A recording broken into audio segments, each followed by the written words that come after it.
lang po ako ng feedback. Kamusta naman po yung naging transaction po natin? Satisfied talaga. Sobrang bait ni Miss Boo. Sobra talagang recommended ko siya. And sa lahat, mabait talaga siya.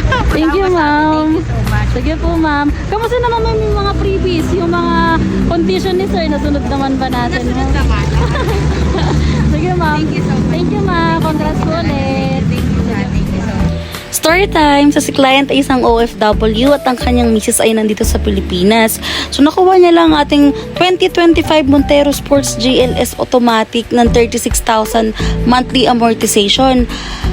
Plus, meron akong 30,000 worth exclusive freebies. Ang napag-usapan namin ni Sir ay i-minus na lang yon sa kanyang down payment para hindi masyadong mabigat. And still, meron pa rin siyang standard freebies sa akin plus spoiler. So kung gusto mo rin ng ganitong deal, PM mo lang ako sa aking number, Lou Abe, to know my quotation and my exclusive